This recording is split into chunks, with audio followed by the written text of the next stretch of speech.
Again, yesterday we told you about the warning from President Trump to evangelicals that there would be violence if Republicans lose the midterms. Okay, so we're going to beat you up if we lose.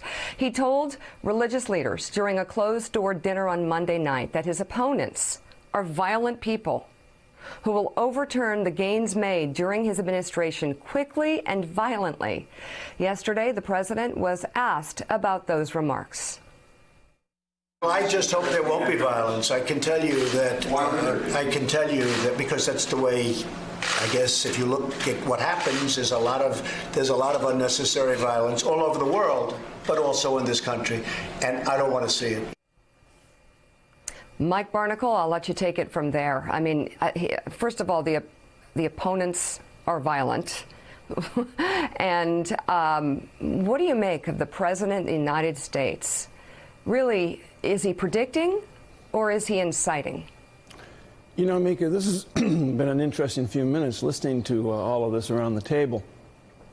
I would just say, let's not act surprised at this. Let's not be surprised by this.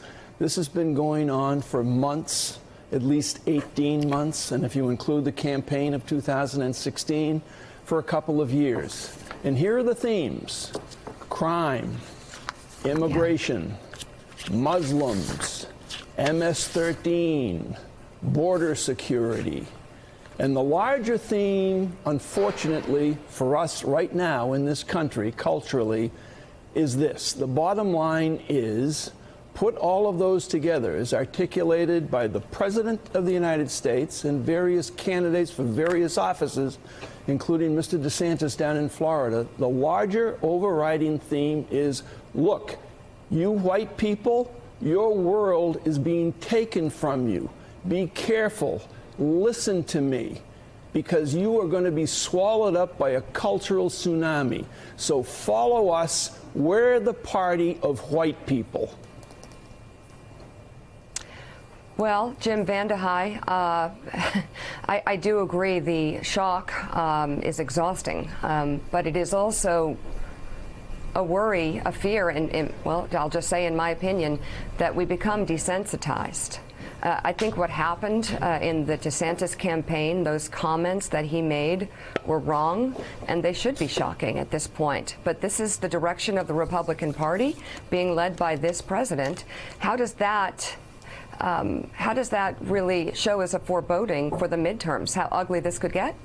Right. I mean, you go back to that goofy ad that DeSantis did where he's reading from the Trump book to his kid. Why is he doing that? You keep asking about the Republican Party. It really is why this is happening is because it's the Trump party. So if you go and talk to DeSantis' team and talk to his pollsters, what they'll tell you is that the vast majority of Republicans said they consider themselves Trump supporters first, not Republicans first. And that's holding true in almost every race. You're talking about Virginia.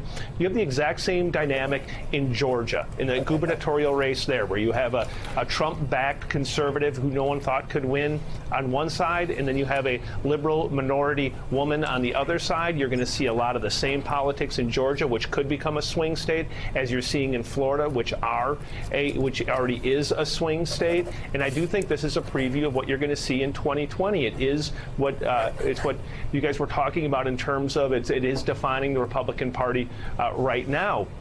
We have a new post up on Axios this morning looking at immigration, and I think this is immigration over the last 100 years. There actually was a huge dip in the number of immigrants coming into this country in terms of a total of the population. Over the last 10 to 20 years, it surged back up to where it was 100 years ago. And I think there's a lot of Republicans who are uncomfortable with that. And I think Trump has used that issue well in a political context to be able to get his party fired up, scared.